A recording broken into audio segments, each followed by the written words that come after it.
Por lo cual, ¿no? Hoy día vamos a hablar de lo que es control biológico de plagas agrícolas. Ya, eso es nuestro curso en donde que vamos a poder aprender, donde que vamos a poder identificar cuáles son los enemigos naturales para las plagas agrícolas.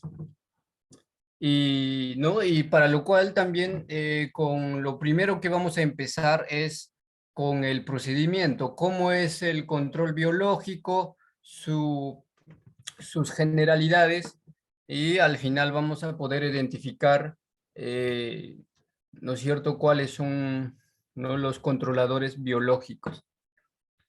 Muy bien, entonces, ¿no?, de esta manera empezamos con el curso de control biológico de plagas agrícolas.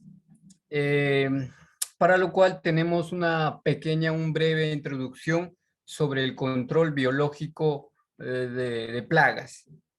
Entonces, cuando hablamos de control biológico, estamos hablando de la represión de las plagas mediante sus enemigos naturales, que también son insectos, que también son ¿no? Especies que viven en el mismo ecosistema. Entonces, no es decir, mediante la acción de predadores y parásitos y patógenos. Y cuando hablamos de predadores, vamos a hablar de insectos, de enemigos naturales que no van a alimentarse, ¿no?, de la plaga, succionando la sangre o devorándoles completamente. Y los parásitos, ¿no?, mayormente van a ovopositar, ¿no?, huevecillos para que pueda de esta manera em, reproducirse, ¿no? Entonces, ahí lo tenemos, ¿no? Los parásitos de las plagas, llamados también parasitoides, son insectos que viven, ¿no es cierto?, a expensas de otro insecto que es prácticamente hospedero, que va a parasitar, ¿no? Cuando llamamos depredadores, ¿no? Son animales que causan la muerte de las plagas, así es, de las víctimas o las presas que va a ser, ¿no?, las plagas agrícolas, ¿no?, de una forma más o menos rápida, succionándoles la sangre o devorándoles, como decíamos. ¿Qué más? Aparte de ello, también hablemos de lo que es los patógenos, que son los microorganismos, ¿ya? Que son los microorganismos como el virus, como las bacterias, protozoarios, hongos y nemátodos, ¿no? Que son los agentes causales, ¿no? Que va a producir enfermedades, ¿no?, y entre las plagas que tenemos en nuestro campo agrícola.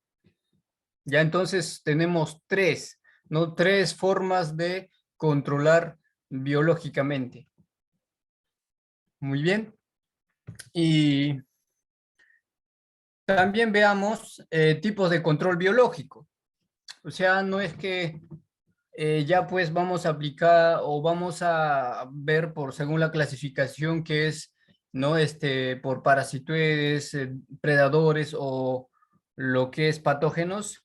No, sino que el control biológico viene a ser, ¿no?, de una forma natural y también aplicado. Cuando decimos natural, natural es que siempre está ahí, ¿no? En un mínimo porcentaje, ¿no? Y aplicado es ya cuando el hombre, ¿no es cierto?, denomina artificial, que ya está haciendo un manejo, ¿no? De repente reproduce los enemigos naturales y después lo está ya ¿no?, aplicando al campo, ¿no es cierto?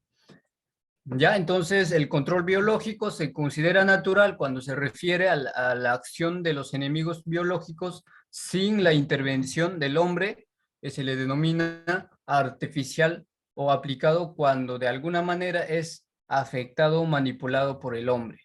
Y ahí lo tenemos ¿no?, en la presentación ¿no? Control biológico, lo que es control natural, ¿no? Que viene a ser sin la intervención del hombre, aplicado por la intervención del hombre, ¿no?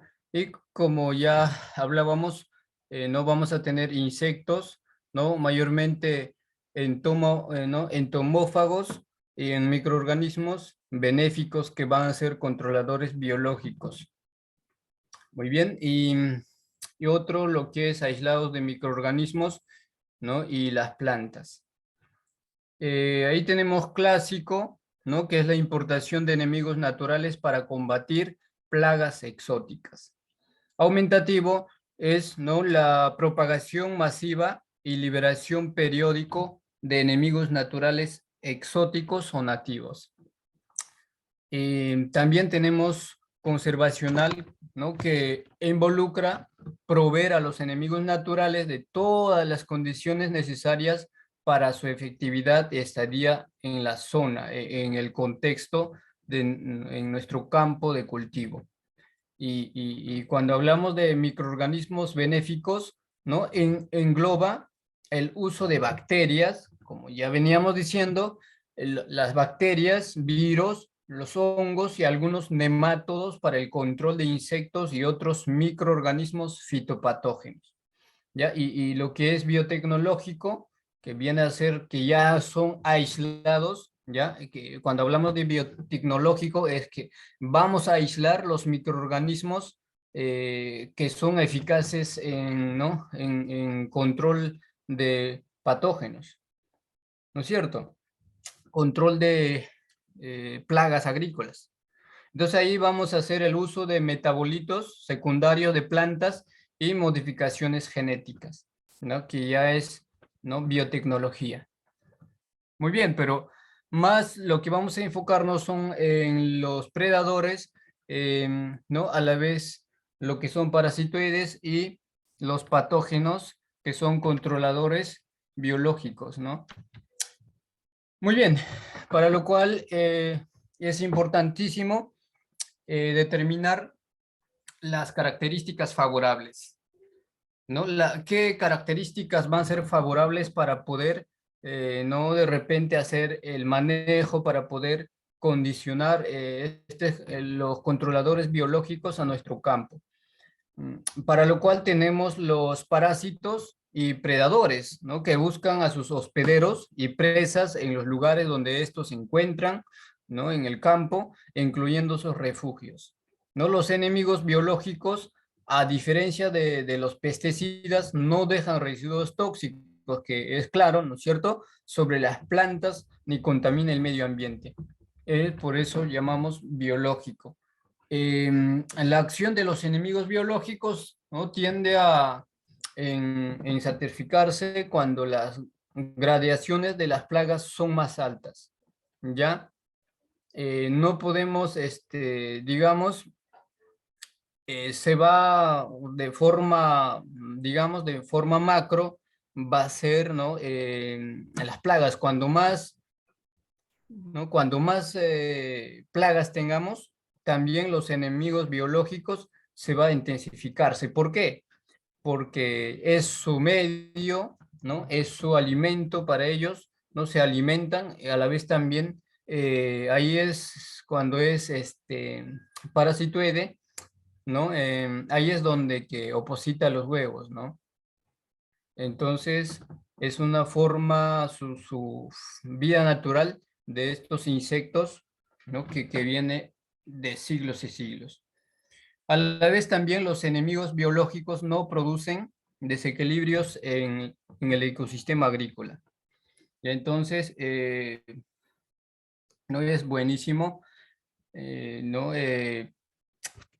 Hacer el control biológico en nuestro cultivo porque no tenemos estas características favorables que es amigable también con el medio ambiente. Muy bien. Y también no solamente vamos a tener características favorables, sino que también vamos a tener ciertas desventajas que son desfavorables del control biológico.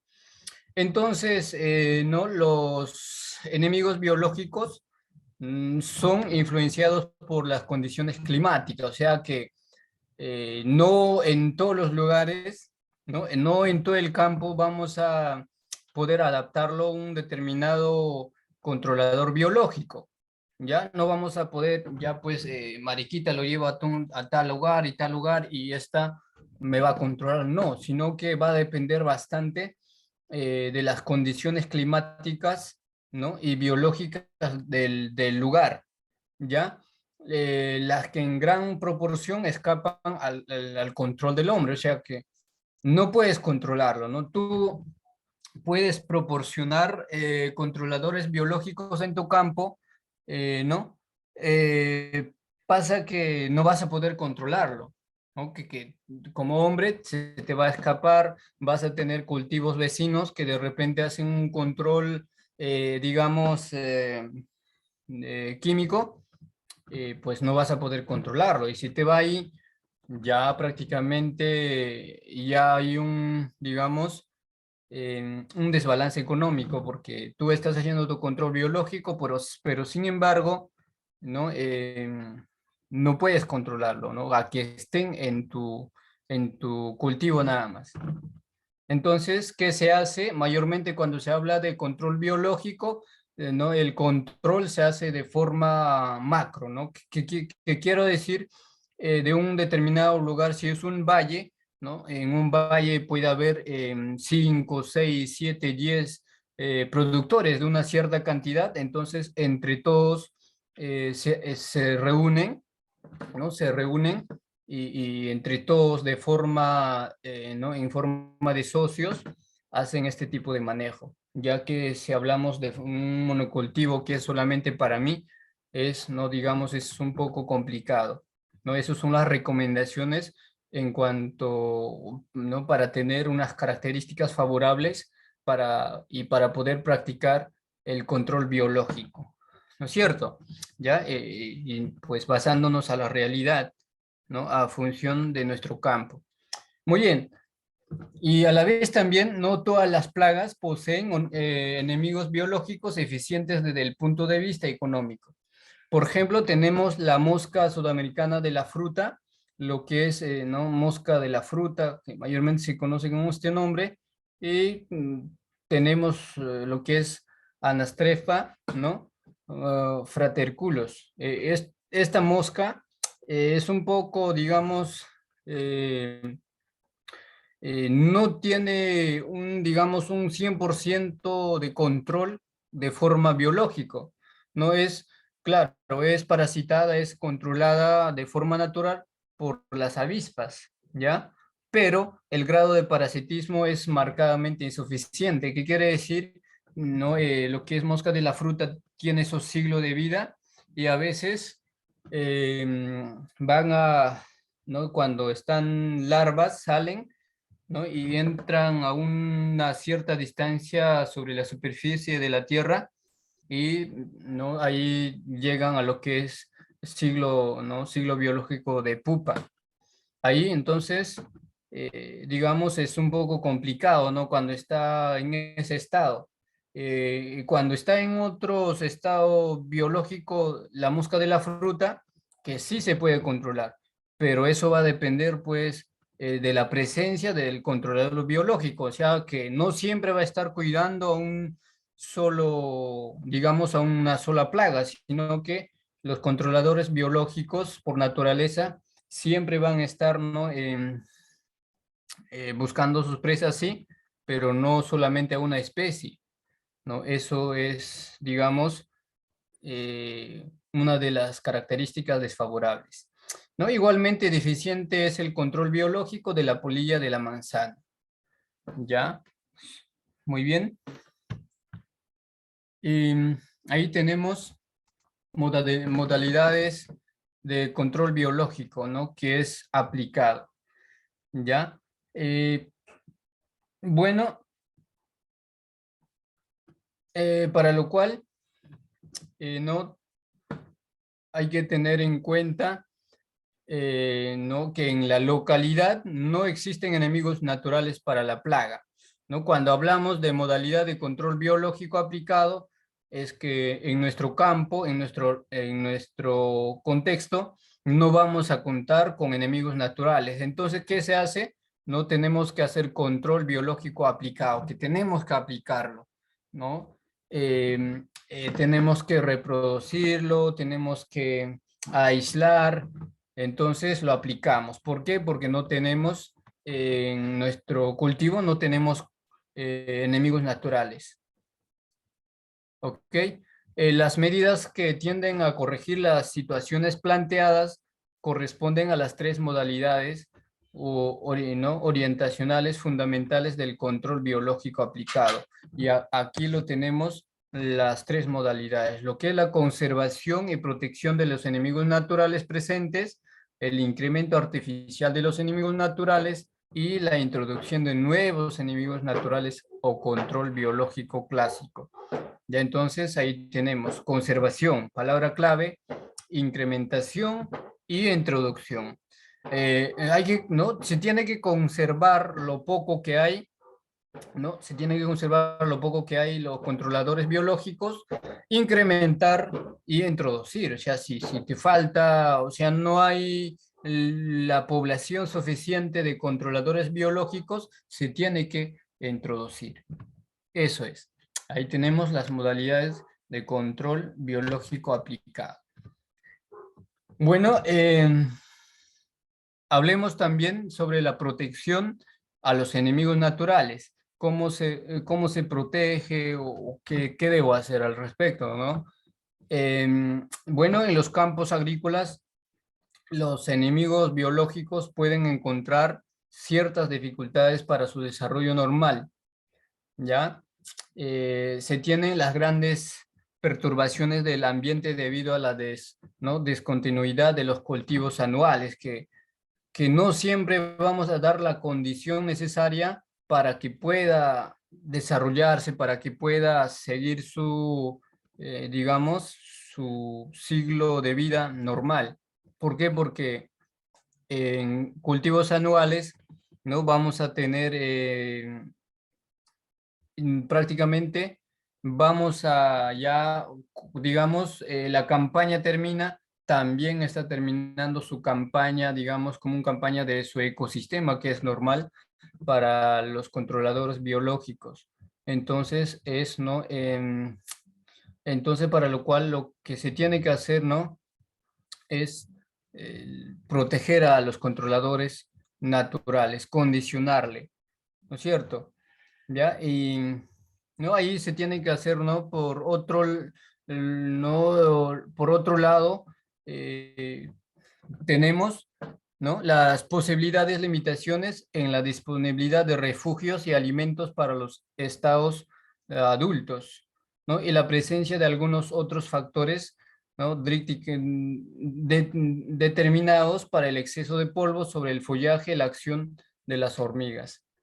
Ya, entonces, no es un poco complicado cuando hablamos de cultivos anuales, pero es bastante recomendable, ¿no? En cultivos perennes, con frutales, pero como les vuelvo a decir, tienen que ser de forma macro, ¿no? Muy bien, seguimos con lo que es el efecto de las perturbaciones del ecosistema agrícola, ¿ya? ¿No? En relación de las perturbaciones del ecosistema agrícola, ¿no? Sí, es bastante interesante anotar que los éxitos de control biológico más frecuentes se den en los cultivos donde están los daños, ¿no? Los daños mínimos, es decir, los cultivos perennes. Es recomendable como en frutales y en lo que es cultivos o plantaciones forestales. En menor proporción en cultivos anuales o de siglos cortos. Ya, o sea, no es recomendable, es en menor proporción. ¿Ya? Puede, ¿no? Conjeturarse, ¿no? Que en la interpretación de los cultivos anuales no deja, ¿no? Incluso con el desarrollo de los agentes biológicos o afectan la sucesión de las generaciones. De la misma manera, la interrupción de los cultivos aplicando con prácticas de campo limpio y rotación de cultivos, que es una práctica bastante, digamos, desfavorable para el desarrollo de las plagas, que sería de una forma natural, pero que sería un control biológico natural, ¿no? Si ya no sería aplicado, porque sabemos si es aplicado, tendríamos pérdidas económicas porque vas a invertir, vas a introducir, vas a hacer tus tratamientos, vas a aislar, entonces no es recomendable cuando es anual, ¿no? Si fuera natural, o sea, de forma natural, tienes ahí tus enemigos naturales, obviamente tienes que hacer el cuidado respectivo, lo que es la conservación, ¿no? Protección, conservación. Muy bien. Bueno, también hay que determinar los efectos de las aplicaciones de insecticidas sobre, ¿no? sobre nuestros enemigos naturales. Entonces, las aplicaciones de insecticidas normalmente resultan catastróficas para los parasitoides, ¿ya? Para los parasitoides, ya que estos, por lo general, son más susceptibles que las propias plagas, ¿no?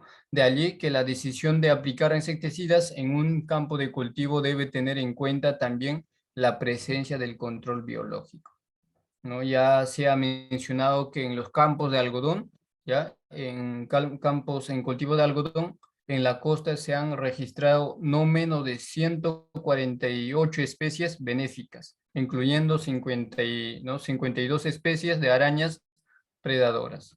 Entonces, no, ahí cuando hacemos aplicaciones, mayormente no, su ecosistema va a estar ahí, que son predadores.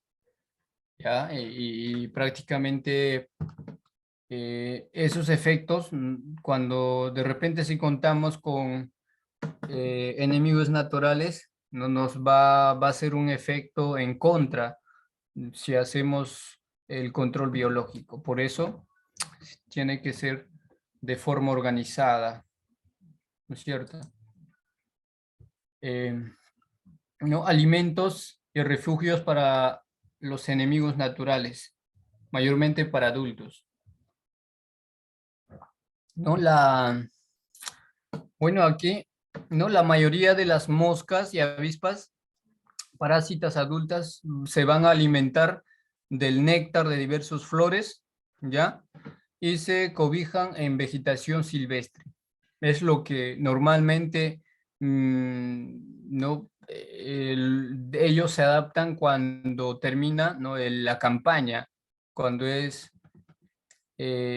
cultivos anuales, ¿no? De allí que los requerimientos de la alimentación y protección de estos insectos no se satisfacen en gran medida con la disponibilidad de vegetación en los bordes de los campos y de las acequias, ¿no? Cercos vivos, árboles y hasta malezas. Estas plantas suelen, ¿no? albergar también insectos que constituyen hospederos y presas intermedias para parasitoides y predadores cuando las plagas están ausentes en el cultivo, ¿ya? Los árboles y los arbustos son lugares de, ¿no es cierto?, de anidamiento para muchas especies de aves que se alimentan de insectos. Y entonces, de repente es condicionarle, ¿no? Cuando tenemos cultivos anuales, es condicionarle plantaciones forestales, ¿no? O ornamentales, de repente, como lo que es las plantaciones de cercos vivos para poder seguir conservando los enemigos naturales. Así es. Eh, También tenemos lo que es el efecto perjudicial del polvo, melaza y otras sustancias, ¿no? Sobre los enemigos naturales, ¿ya? Y mayormente esto en querezas, ¿ya? Y otras plagas de frutales ¿no? En costa del país, mayormente, donde la ausencia de lluvias es notable, ya son severamente afectados por la acumulación de polvo sobre las hojas. Para contrarrestar este efecto, así como la acumulación de melaza y cera que segregan algunos insectos y que igualmente interfieren con la eficiencia de los enemigos biológicos. Entonces aquí la recomendación es, ¿no?, lavar a alta presión utilizando grandes volúmenes de agua con unos 120 litros por árbol. Cuando hablamos de plantas frutales, para mejorar la eficiencia del lavado se suele agregar pequeñas cantidades de detergente. Esto, ¿no?, si no es detergente, actualmente ya tenemos lo que es detergente agrícola, ¿ya? Lo que es Hidrasol. Y Hidrasol ya viene con sus respectivos dosis para poder aplicarlo, ¿no? La cantidad de litros de agua, ¿no?, que es hasta 1 kilogramo, ¿no? Así es. Y también otros se han venido aplicando, ¿no?, en lo que es 1.000 litros, se le agrega con lo que es 2 kilogramos de cal. Pero como les vuelvo a decir, más recomendable es con detergente agrícola, que viene con su nombre comercial, Hidrasol. Muy bien, ahora veamos lo que es la introducción de nuevos enemigos biológicos. Ya los casos más notorios de la eficiencia del control biológico se han logrado con la introducción de parasitoides y predadores de otros países o territorios. A este procedimiento se le suele llamar control biológico clásico. Ya la mayoría de las plagas, ¿no?, combatidas por este medio han sido especies de insectos introducidos desde, ¿no?, lejanas áreas y que se encontraban desprovistas del complejo parasitoide que les limitaban en su lugar de origen. Ya entonces también vamos a contar con controladores biológicos que sí van a ser adaptables, pero que no todas, ¿no? Va a depender bastante de la condición ¿no?, del clima que vamos a tener en nuestro cultivo, ¿no?, en nuestro lugar. Eh, bueno, ahí veamos, ¿no?, lo que es la compatibilidad climática, ¿no?, para nuestros enemigos naturales.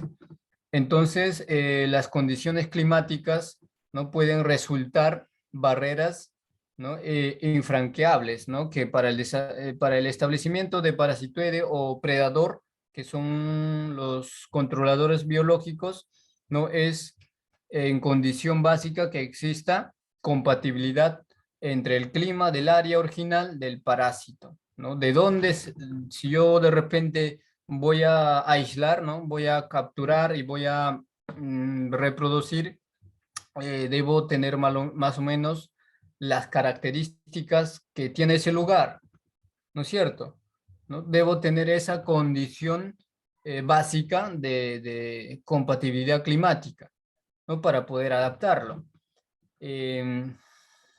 ¿No es cierto? Y de esta manera estaría haciendo mi introducción.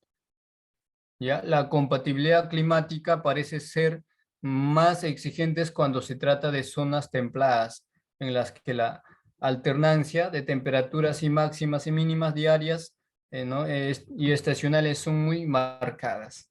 ¿Ya?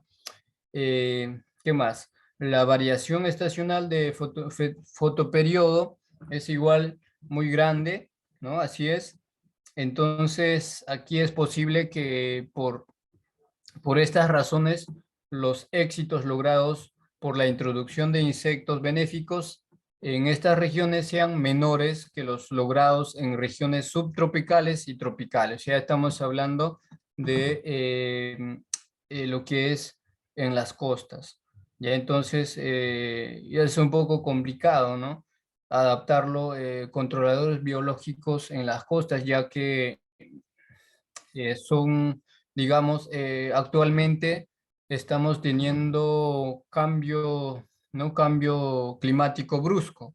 El tiempo es bastante brusco. De noche hace frío y de día está haciendo calor, entonces como que el tiempo está bipolar, ¿no?, por el efecto del cambio climático.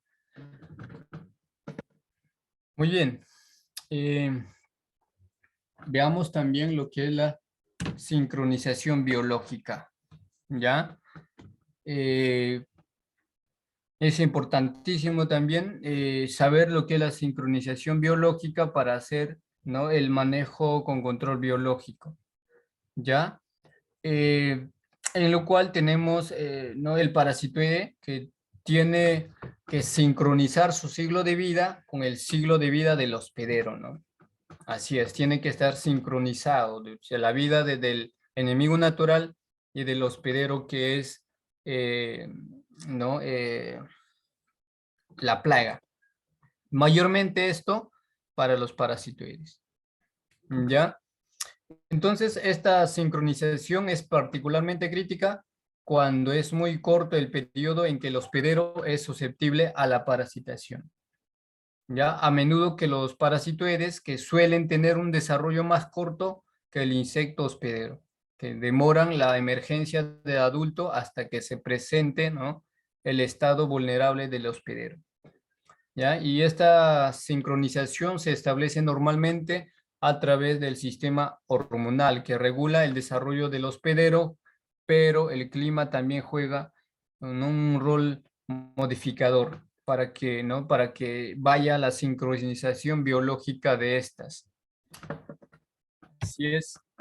Y ahora la pregunta, ¿no? Se preguntarán, ¿no?, ¿cuánto número de especies puedo introducir, ¿no? Se preguntarán, entonces, aquí lo tenemos, ¿no? El número de especies que deben introducirse. ¿Cuánto? Y aquí tenemos la respuesta.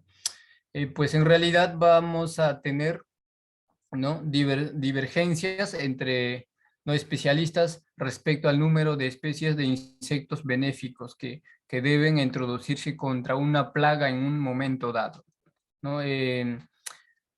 Pues algunos entomológicos sostienen que la introducción simultánea de varias especies pueden provocar interferencias entre ellas, ¿ya? Por un, ¿no?, con un perjuicio recíproco, por lo que no se recomienda la introducción de solo una especie a la vez, escogiendo aquella que presente las mejores perspectivas según sus características biológicas y ecológicas. Entonces, ¿no?, solamente, no es recomendable solamente introducir una sola especie, ¿no?, la cual mejor puede controlar a un determinado plaga. No, de repente quieres controlar a pulgones, súper, pero no solamente si quieres, se vas a hacer tu manejo de control biológico aplicado, solamente se introduce un solo controlador, un solo especie, ¿no? Es lo más recomendable. Muy bien. Y también tenemos las características deseables de un insecto benéfico. Ya un parásito eficiente, además de desarrollarse normalmente en las condiciones climáticas de la zona ¿no?, y sincronizar su ocurrencia estacional con la del hospedero, debe tener los siguientes atributos, ¿ya? Una gran capacidad de multiplicación, ¿no? También ser relativamente específica, ¿no?, que permita una rápida respuesta numérica a los incrementos de la población del hospedero. Tener una gran movilidad y capacidad de búsqueda de su presa o hospedero, ¿no? Estar libre de hiperparásitos, que sería lo contrario para ellos, ¿no? Entonces son las características deseables de un insecto benéfico. Pero sin embargo, estas características deseables va a cambiar ¿no?, si se habría práctica de control químico, ¿no? Sería lo opuesto. Vamos a tener, ¿no?, en el controlador biológico poco móvil, con la capacidad mínima de búsqueda, entonces, ¿no?, es prácticamente en contra de lo que de repente estamos tratando de hacer. Ya, entonces, bastante importantísimo, ¿no?, hacer el tipo de control biológico, ¿no?, por zonas, ¿no?, por localidades. Muy bien, también tenemos lo que es la evaluación de control biológico, que esa también eh, se ha venido practicando, pero que es bastante difícil, ¿ya? Es bastante difícil demostrar la importancia de control biológico, ¿no? Que es la dificultad para evaluar su eficiencia, ¿no? Se pueden distinguir tres casos distintos a este, ¿no? A este, el por qué es, ¿no? Un poco dificultoso. Bueno, primero que todo se tiene que evaluar, ¿no? En la introducción de parásitos. Yo voy a hacer introducción de parásitos, ¿no? Y ahí es donde tengo que evaluar cómo están más o menos las características, ¿no? Lo que hemos visto aquí, ¿no? Que tenga la capacidad, que esté, ¿no? Con un movimiento rápida, ¿no es cierto? ¿Ya? Y tiene que estar libre de hiperparásitos, ¿no? Como los ácaros que puede dañar a nuestro controlador natural. Muy bien, y a otro, lo que es la evaluación del total de enemigos naturales existentes, ¿no? Cuánto, más o menos cuánto por planta se puede encontrar, o por una hectárea, por lote, ¿no? Entonces tú vas armando tu plan de evaluación, ¿no? Y obviamente esta, ¿no? En las, ¿no? Según las horas del día, ¿no? Porque su ecosistema muchas veces puede ser variable, ¿no? Puede ser variable, entonces, pues, según el transcurso del día, ¿no? Se va haciendo la evaluación de total de enemigos naturales existentes en tu campo. Muy bien. Otro, la evaluación de la eficiencia de una sola especie benéfica. ¿Ya? Como les vuelvo a decir, si se quiere controlar una plaga, ¿no? Un determinado plaga, se tiene que introducir, ¿no? Al controlador más eficaz. No puede, como veníamos diciendo, si no tendríamos complicaciones, si de repente estaríamos introduciendo dos especies solamente para controlar una plaga, o una sola especie de plaga. No es recomendable, no es recomendable. Muy bien, y veamos también la efectividad de enemigos biológicos introducidos. ¿Ya? Entonces, desde el punto de vista práctico, la única manera real de evaluar la eficiencia de una importación de parasitoides es comparando los niveles de infestación de plaga en los años anteriores a la introducción. Así es de esa manera nomás podemos evaluar su eficiencia, ¿no? Se tiene que hacer comparación con los niveles de infiltración de la plaga en los años anteriores, ¿no? Y a la introducción. Con los niveles de infestación posteriores a ella, desde el punto de vista experimental, ¿no? Este método tiene ciertos, ¿no? Reparos, ya por cuanto ignora otros factores que también puede haber actuado con el tiempo, como los cambios climáticos, ¿no? El cultivo, rotaciones y todo ello. Eso es.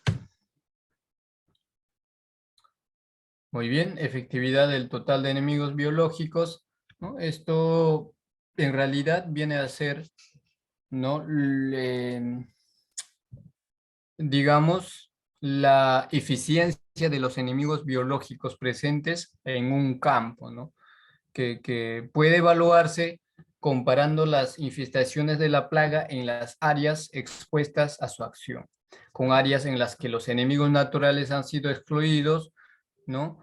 Los enemigos naturales pueden ser excluidos mecánicamente cubriendo las plantas infestadas o aparte de ellas con, ¿no? Con jaulas de malla metálica. Sí, así es, ¿ya?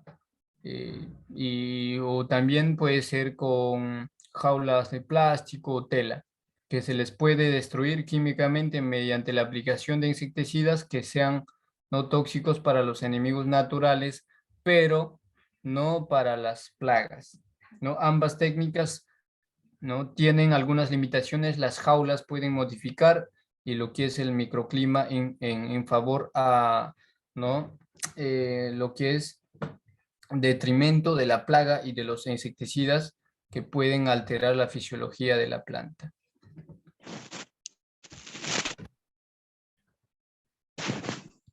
Ok, aquí ya llegamos a la parte de interacciones entre plagas y enemigos biológicos. ¿Ya? Entonces, una de las características más notorios de los enemigos biológicos, ¿no?, es la reacción a los cambios de densidad de sus hospederos o de sus presas. ¿Ya? Esta reacción suele consistir en que el porcentaje de mortalidad se incremente ¿no?, se incrementa a incrementarse la densidad de la plaga, ¿no? Entonces, aquí es donde que se dice, ¿no? Por eso que el control biológico es un factor, ¿ya? Es un factor dependiente de la densidad, ¿no? A la diferencia de los factores físicos o químicos. Como también la temperatura o la aplicación de insecticidas, que tienden, ¿no?, a mantener un porcentaje de mortalidad, ¿no?, cualquiera que sea la densidad de la población, razón por la cual se les considera factores independientes de la densidad. ¿Ya? Entonces, no, aquí cuando hablamos de interacción entre plagas y enemigos biológicos, es según la densidad. No, si tengo una cierta cantidad de plagas, conste a ello, también va a ser, ¿no?, la densidad de mis enemigos biológicos, ¿no es cierto? Muy bien, el parasitismo. Ahora sí, ya hay que entrar a lo que son los insectos, ¿no?, que están en esta clasificación, lo que es parasitismo. ¿No? En el proceso de parasitación, ¿no?, el insecto parásito, llamado también parasitoide, va a depositar, ¿no?, va a depositar sus huevos sobre o dentro del cuerpo del insecto hospedero, que es el plaga agrícola, ¿ya? Y en algunos pocos casos, los parasitoides depositan huevo microscópico sobre las hojas, raras veces, ¿ya? De allí son, ¿no?, ingeridos por los insectos que se alimentan de esas hojas. Cuando el parasitoide es larvíparo, ¿no?, es decir, producido larvitas en lugar de huevos, como sucede con algunos moscas parásitas, las larvitas son depositadas cerca del hospedero, ¿ya? Y de allí se movilizan hasta localizar y penetrar al cuerpo del hospedero. Y se distinguen parasitoides de huevos, de larvas de pupas y de adultos. Es como decir, son enemigos de forma natural. Digamos, de las plagas que se alimentan de las hojas de un determinado cultivo, ¿no? Entonces, como hablábamos de este parasitoide, ¿no?, de una que pone sus huevecillos en las hojas, está siendo enemigo. ¿Por qué? Porque el- lo que es el predador de hojas va a comer, ¿no? Se va a alimentar, ¿no? Los huevecillos prácticamente se va a alimentar junto con las hojas.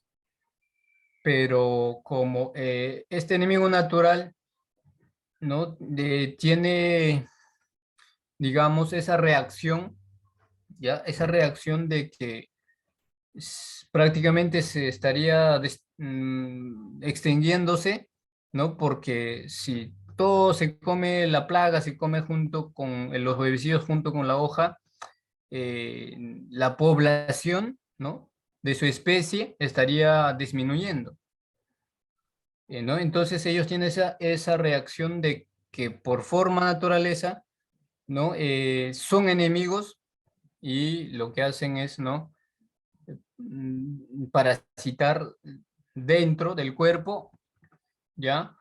O otras veces, ¿no?, dejan muy cerca, ¿no?, al insecto hospedero. Entonces las larvitas ya entran, ¿no? Ya movilizándose, penetran al cuerpo del hospedero y de esta manera ya causando, ¿no?, su parálisis en el transcurso. Muy bien.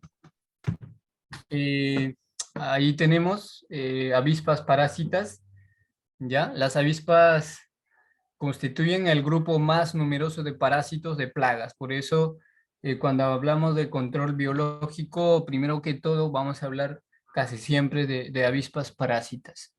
Ya los superfamilias son lo que es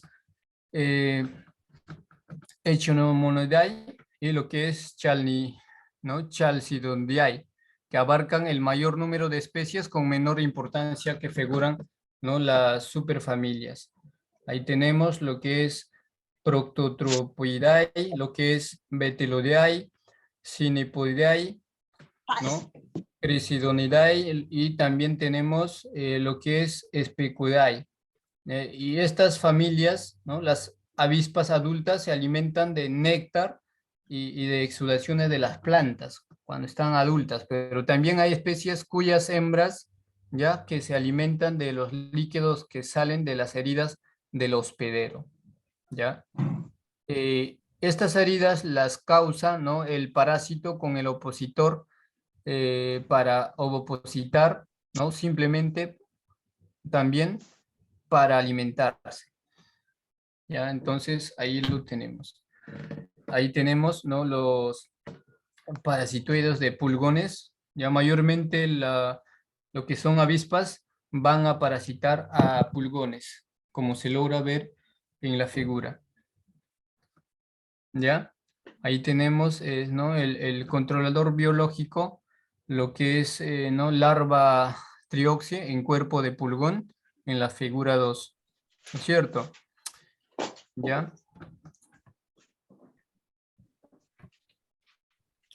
Bueno, también ahí en la figura podemos observar, ¿no?, parasitoides de larvas de lepidópteros, ¿ya? En la figura 1 tenemos lo que es la familia de este orden Braconidae, ¿no? Parasitoide, ¿no?, especie, parasitoide del grupo de la col o otras orugas, ¿no? En la figura 1 aquí, ¿ya? Y así tenemos la lista de las especies que prácticamente que son, ¿no?, controladores biológicos, ¿no?, de plagas agrícolas, ¿ya? Parasitoides de orugas noctuidos, tenemos parasitoides de lo que es huevos de polilla de los cereales, también tenemos parasitoides del barrera de la caña, ¿no?, en la figura 8, ¿ya? Y tenemos también lo que es Eulepractos, ¿no?, el adulto, y larvas, ¿no?, ectoparásitas de gusanos noctuidos. ¿Ya? Muy bien. También aquí tenemos parasitoides de huevos, de huevecillos. Entre las cuales la especie, ¿no?, tenemos lo que es Heliotis, ¿ya? El Heliotis también, ¿no?, prácticamente es el plaga, y lo que puede controlarle es lo que es, ¿no?, Trichogama basiliensis, ¿no?, que es parasitoide de huevecillos de Heliotis, ¿ya? En adulto es siglo de desarrollo. Ahí podemos observar, ¿no?, en la figura. Muy bien, parasitoide de huevo cogollero y de otros, ¿no?, de otras plagas como noctuides, ¿ya? Y también tenemos la especie ¿no?, lo que es tetrastichos, ¿no?, que es parasitoide de huevecillos de escarabajos. Ya aquí, esta. Muy bien. Parasitoide de escamas, ¿no?, biaspidadas. Ahí podemos ver la lista de las especies que son controladores biológicos, como parasitoide de escama o como de otras escamas. ¿ya? ¿No? En la figura 2 podemos observar, ¿no? A lo que es especie con, ¿no? Lo que es Comperiola bifasciata, ¿no? Que está haciendo, ¿no? Está parasitando a la escama de roja California, ¿no? Que es un plaga agrícola. Muy bien. También tenemos parasitoides de querezas, ¿ya? Eh, Mayormente lo que también se conoce como papillas, ¿no? Muy bien. Aquí tenemos parasitoides de cochinillas harinosas y de pulgón, ¿no? Lo que es el pulgón lanífero. Bueno, ahí también igual tenemos los especies que son controladores biológicos, ¿no? De lo que es la clasificación de parasitoides. Y mayormente actuando en pulgones, ¿no? Como se logra ver, ¿no? Estos parasitoides van a hacer el control, ¿no? En pulgones. Y también en lo que es cochinillas, ¿ya? Tenemos también parasitoides de la pollilla de la papa. Y también tenemos ahí, ¿no? La lista de los especies como Apanteles, ¿no? Genelichindori, lo que es Braconidae, ¿no? Mayormente aquí tenemos del orden lo que es Braconidae, ya lo que es el Petoromalidae y Insectiridae. Ya estos controladores biológicos, ¿no? Mayormente van a parasitar, ¿no? Van a atacar a los lepidópteros, dípteros y a los coleópteros, ya de importancia económica de plagas agrícolas. Muy bien. Y también veamos moscas parásitas, ya moscas parásitas, ¿no? Entonces las moscas parásitas, ¿no? También van a atacar preferentemente a las larvas de lepidópteros, en menor grado de larvas y adultos de coleópteros, ninfas y adultos de hemípteros, ¿ya? Como no poseen opositor ¿no? alargado, la mayoría de sus hospederos son insectos que no están protegidos en túneles o minas, salvo algunas excepciones.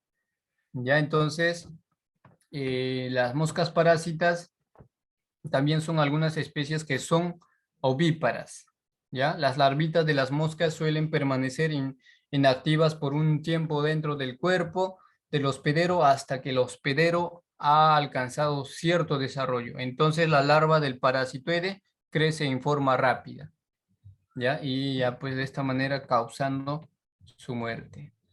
Aquí tenemos lo que es parasitoide de mosca blandas, ¿no? De orden, ¿no? Afinilidae, que mayormente atacan a pupas de mosca, ¿ya? ¿No? En blandos enrejecidos por parasitismo, ya a larvas, ¿no? Mayormente de mosca blanca, y de esta manera hace su control biológico, ¿no? También veamos nemátodos parásitos. Y ahí tenemos algunas especies, ¿no? Mayormente, ¿no? Hablemos, cuando hablamos de nemátodos parásitos, ¿no? ¿No? Que son los nemátodos, que también son patógenos, que son, ¿no? Digamos, opuesto de los enemigos naturales, que son, digamos, mal, ¿no? En desventaja del cultivo, pero que también los nemátodos tenemos de forma natural.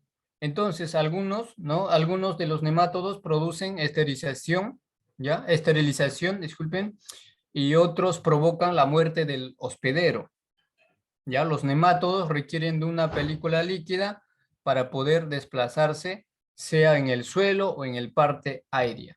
Los nemátodos ingresan por las partes aberturas naturales del cuerpo del insecto, en general son muy susceptibles a la desecación, aunque algunas especies presentan un estado especial más resistente que las formas activas.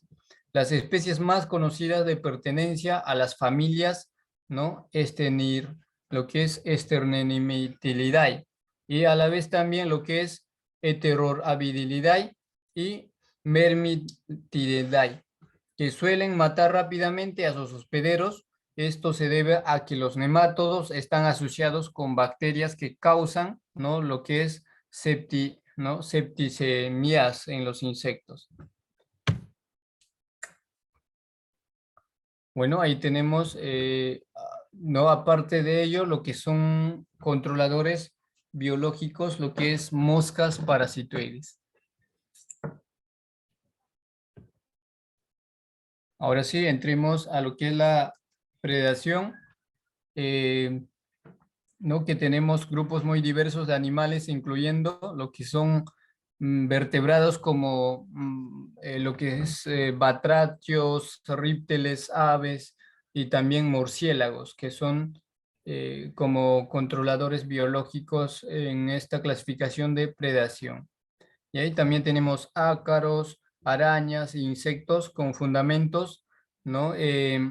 Oligófagos o polífagos, muchos de ellos, ¿no? Que se alimentan, ¿no? Indistintamente de insectos dañinos como de insectos benéficos, como las especies dañinas, que suelen ser más lentas, en general son las más afectadas entre las pocas especies predadoras. Ya, vamos a tener insectos predadores, ya, ¿no?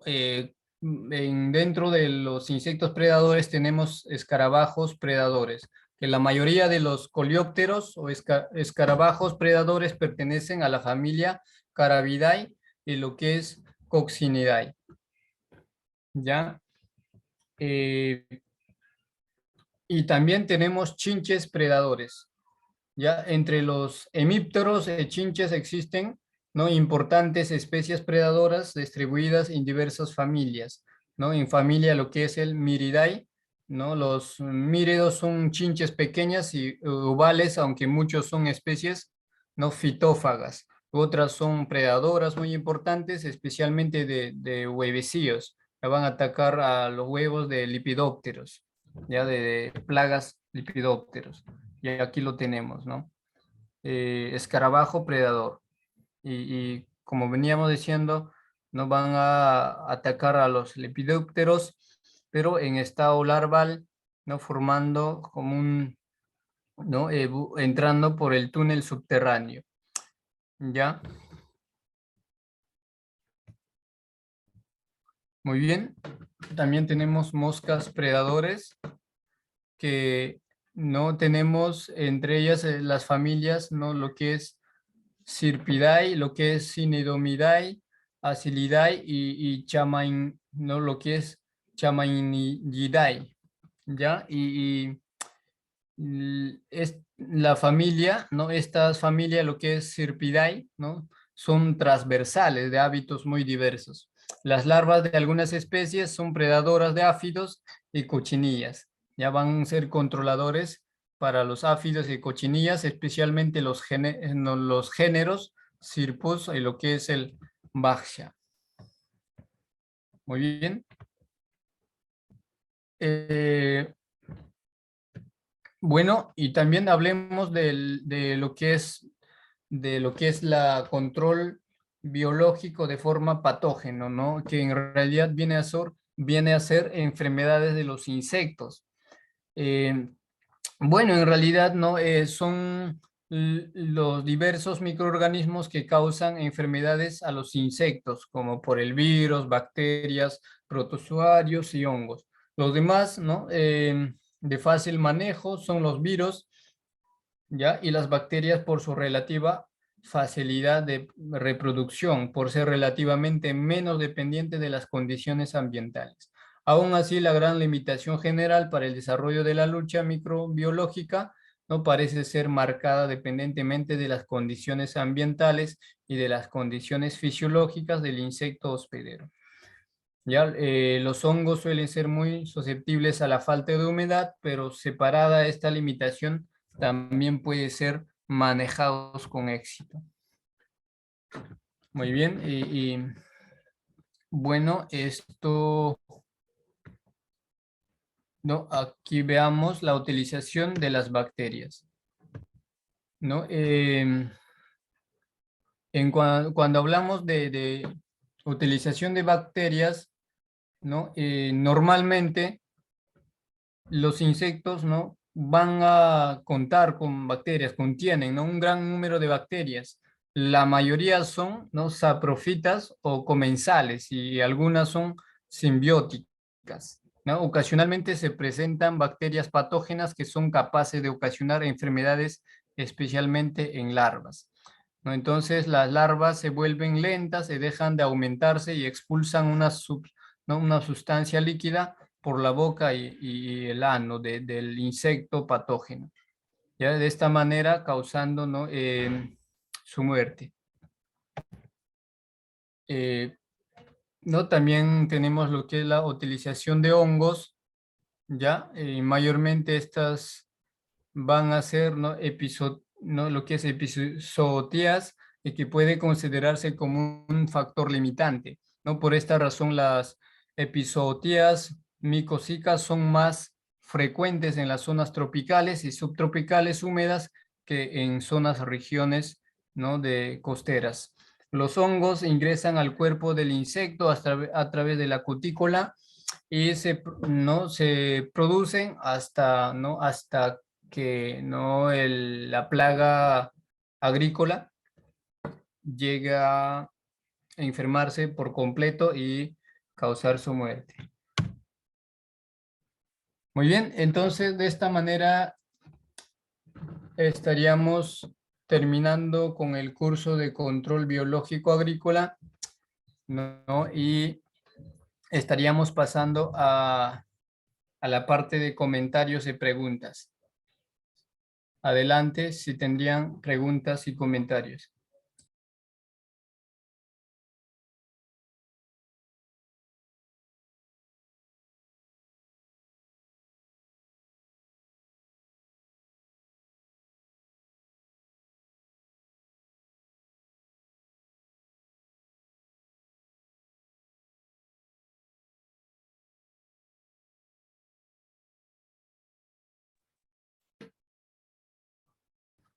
Comentarios. Hola Daisy.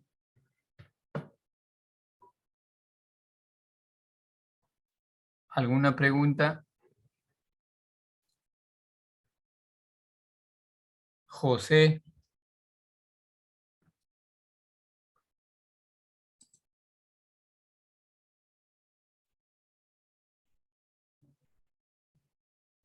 Gracias. Joana.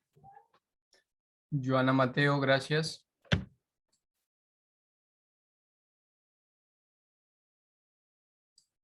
A ver, Patricia.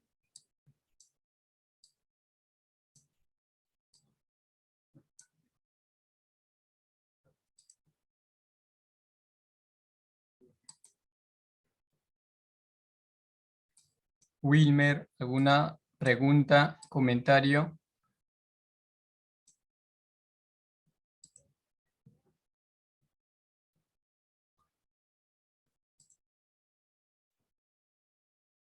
Bueno, siendo 9:10, estaríamos cerrando el curso de hoy día, lo que es control biológico, ¿no? En cultivos, lo que es control biológico de plagas agrícolas, ¿no? Muchas gracias a todos por su participación y pues que tengan muy buenas noches. Nos vemos en otro sistema educativo. Muchas gracias.